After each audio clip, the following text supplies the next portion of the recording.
आज हम लोग प्रश्नावली 1.1 का क्वेश्चन नंबर 3 देखेंगे। तो इसमें कहा जा रहा है किसी परेड में, तो परेड का मतलब क्या है, जैसा कि आप 15 अगस्त और 26 जनवरी को देखते हैं कि सिपाही जो भी होते हैं वो परेड करते हैं, ठीक है ना। तो वही बात है इसमें।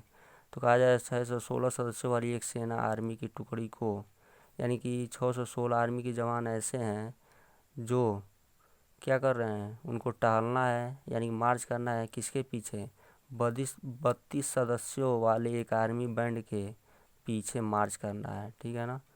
तो 32 आर्मी के जवान ऐसे हैं जो बैंड लिए हैं अपने हाथ में बजाने के लिए, और 616 ऐसे आर्मी के जवान हैं जो बैंड नहीं लिए हुए हैं, ठीक है ना। तो लाइन जब लगवाएंगे तो ये 32 आर्मी के जो जवान हैं बैंड वाले वो आगे खड़े होंगे लाइन में, और 616 जो बिना बैंड वाले हैं वो लाइन में इनके पीछे खड़े होंगे, ठीक है ना।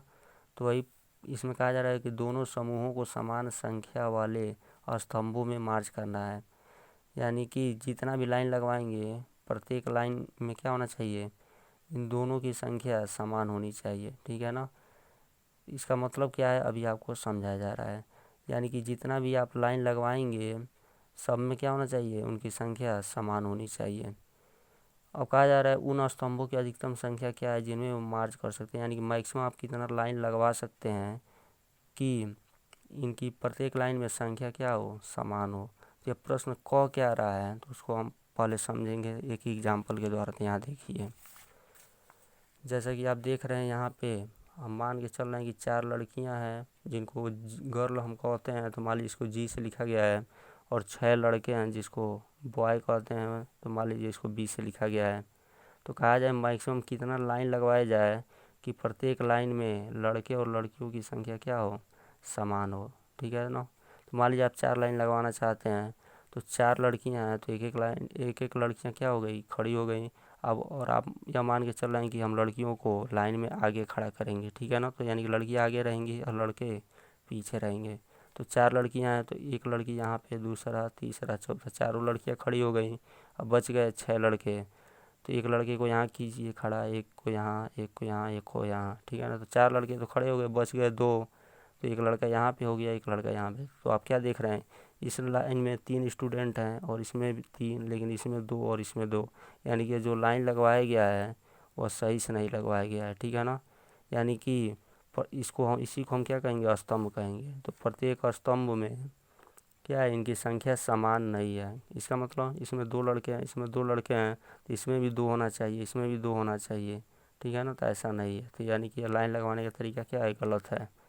अगर हम ऐसे लाइन लगवाते हैं, 3 लाइन लगवाते हैं, तो एक लड़की को यहाँ खड़ा कर दिए, एक को यहाँ, एक को यहाँ, तो 3 लड़कियों को तो खड़ा कर दिए, एक लड़की अभी बच गई है तो इसको यहाँ खड़ा कर दिए। उसके बाद 6 लड़के हैं तो एक को यहाँ, एक को यहाँ, तो 1 2 3 4 5 6।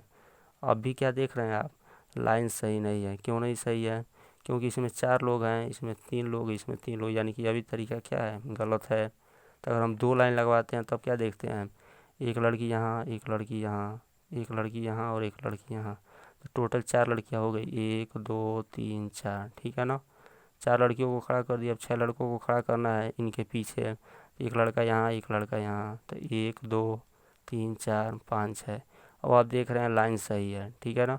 इसमें भी 6 स्टूडेंट हैं, इसमें भी 6, ठीक है ना, यानी कि लड़के और लड़कियां मिलाकर इसमें भी 6, इसमें भी 6, इसमें भी 2 लड़कियां, इसमें भी 2 लड़कियां, इनकी संख्या समान है लड़कियों की। और इसमें भी 3 लड़के और इसमें भी 3 लड़के, यानी कि लड़कियों की संख्या दोनों में समान है, लड़कों की संख्या दोनों में समान है, और टोटल संख्या भी दोनों में समान है। तो इसी प्रकार से लाइन लगवाना है। तो कैसे हम जान जाएंगे कि हमें 2 ही लाइन लगवाना है, तो ऐसे सवालों में हम क्या करते हैं, HCF याद करते हैं, ठीक है ना। तो HCF का मतलब आपको पहले भी बताया जा चुका है। तो HCF कैसे ज्ञात करते हैं, छोटे वाले से बड़े वाले में भाग देते हैं। तो 4 छोटा है, 6 बड़ा है, तो 4 से 6 में भाग देंगे तो एक बार में गया है, तो 4 एकम 4 हो गया। इसमें से इसको घटाया तो 2 आ गया, ठीक है ना। अब क्या करेंगे, 2 से इसमें भाग देंगे तो 2 दूनी 4 हो गया, पूरा का पूरा कट गया। और आप जानते हैं कि भाग तब तक देते हैं जब तक कि वह पूरा पूरा न कट जाए। तो 2 से भाग देने पे पूरा पूरा कटा है, ठीक है ना। इसका मतलब 4 और 6 का जो HCF है वह 2 है, ठीक है। तो जितना HCF आता है वही क्या होता है, मैक्सिमम लाइनों की संख्या, यानी कि मैक्सिमम स्तंभों की संख्या, यानी कि अधिकतम स्तंभों की संख्या कहलाता है। यानी कि आंसर 2 आया है तो 2 लाइन लगवाएंगे, आंसर 4 आया रहता है तो 4 लाइन लगवाते हैं, ठीक है ना। तो इसी प्रकार वह सवाल है तीसरा, ठीक है ना। तो यानी कि हम यदि अब ज्ञात कर देंगे तो हमारा आंसर आ जाएगा। तो उसको देखिए, तो इसमें 32 और 616, ठीक है ना। इसी का क्या करेंगे, यदि अब ज्ञात कर देंगे तो वही हमारा स्तंभों की अधिकतम संख्या हो जाएगी, यानी कि वही हमारा आंसर हो जाएगा। तो वही बात लिखा गया, स्तंभों की अधिकतम संख्या और 80 अब किसका किसका 32 और 616। तो जो छोटा होता है उसको पहले लिख लेते हैं और बड़े वाले को बाद में लिख लेते हैं, ठीक है ना। 80 अब जब निकालते हैं तो, और इसको मान लेंगे इक्वेशन नंबर 1। इसी का 80 अब निकाल के यहीं पे भर देंगे तो वही हमारा क्या हो जाएगा, स्तंभों की अधिकतम संख्या, यानी कि हम अधिकतम उतना ही लाइन लगवाएंगे।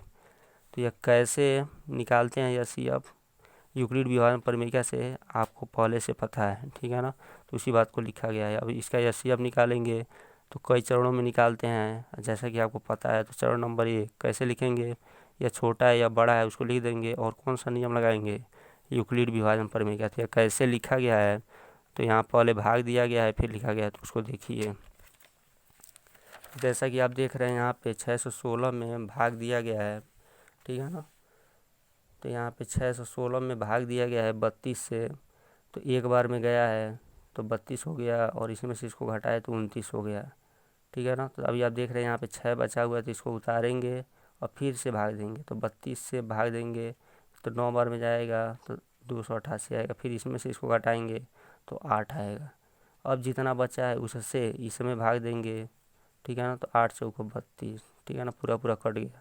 तो 2 बार आप भाग दिए हैं, तो एक बार यहाँ पे और एक बार यहाँ पे, तो यानी कि 2 चरण आपको लिखना होगा।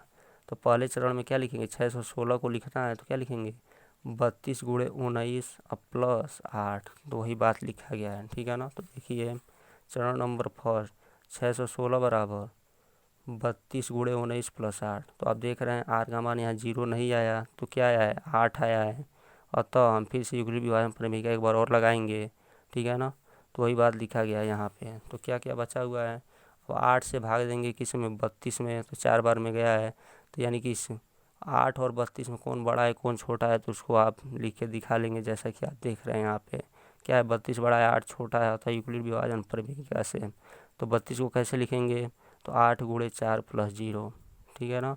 अब यहाँ पे आप देख रहे हैं शेषफल 0 आ गया, आर का मान होता हमारा आंसर भी आ गया। तो किससे भाग देने पे शेषफल 0 आया है, तो 8 से। तो यही हमारा क्या हो गया, यह सी एफ 8। इसको मान लेंगे इक्वेशन नंबर 2, और समीकरण 1 और 2 से क्या देख रहे हैं, इसी एस सी एफ का जो मान है, यानी कि एस सी एफ जो है 32 और 616 का क्या करेंगे, मान यहीं पे भर देंगे। यानी कि स्तंभों की अधिकतम संख्या क्या हो गया, इसी के जवाब क्या भर देंगे, 8। तो वही लिखा गया समीकरण 1 और 2 से। यानी कि अगर हम 8 लाइन लगवाएंगे तो क्या होगा, प्रत्येक लाइन में उनकी संख्या क्या होगी, समान होगी, ठीक है ना। तो यही क्या हो गया, हमारा आंसर हो गया। और इसको थोड़ा और अच्छे से समझ लीजिए, 8 लाइन लगवाएंगे यानी कि 1 लाइन 2 लाइन 3 4 5 6 7 8, ठीक है ना। तो 1 2 3 4 5 6 7 8, तो 8 लाइन लगवा दिए। तो ध्यान दीजिए यहाँ 32 आर्मी के जो जवान हैं वो क्या होंगे, लाइन में आगे खड़े होंगे। तो 8 लाइन है और टोटल 32 जवान है, तो प्रत्येक लाइन में कितने आदमी खड़े होंगे, तो 32 में 8 से भाग देंगे 4, यानी 4 आदमी खड़े हो जाएंगे, कौन से, आर्मी बैंड वाले, ठीक है ना। तो आर्मी बैंड वाले यानी बैंड वाले जितने भी आर्मी के जवान है, 4 इसमें होंगे, 4 इसमें, 4 इसमें, ऐसे 4 खड़े हो जाएंगे, ठीक है ना। तो आप देख रहे हैं इनकी संख्या समान है, 4 4 4 ऐसे। उसी प्रकार 616 बिना बैंड वाले हैं, तो 616 टोटल हैं और 8 लाइन है, तो प्रत्येक लाइन में कितने होंगे, तो 8 से इसमें भाग देंगे तो क्या हो गया, 8 सत्ते 56 हो गया। तो बचा कितना, तो 5 बचा, फिर यह 56 हो गया, तो 8 सत्ते 56, ठीक है ना। यानी कि प्रत्येक लाइन में 77 जो है आर्मी के जवान इनके पीछे खड़े होंगे, कौन से आर्मी के जवान, जिनके हाथों में बैंड नहीं है, ठीक है ना। यानी कि 77 इसमें खड़े होंगे आर्मी के जवान जिनके हाथ में बैंड नहीं है, 77 इसमें, 77 इसमें, 77 इसमें, ठीक है ना। तो क्या हो गया, बिना बैंड वाले आर्मी के जवानों की भी संख्या समान हो गई, 77 77 77 ऐसे। और बैंड वाले आर्मी के जवानों की भी संख्या 4 4 4, और प्रत्येक लाइन में कितने टोटल हो रहे हैं तो 77 या और 4 या 81। तो प्रत्येक लाइन में 81 आर्मी के जवान होंगे, जिसमें से 4 बैंड वाले होंगे और 77 जो है बिना बैंड वाले होंगे। ठीक है ना। तो यही हो गया आपका आंसर। यह हो गया क्वेश्चन नंबर तीसरा। बाकी अब क्वेश्चन नंबर 4 अब हम लोग कल पढ़ेंगे।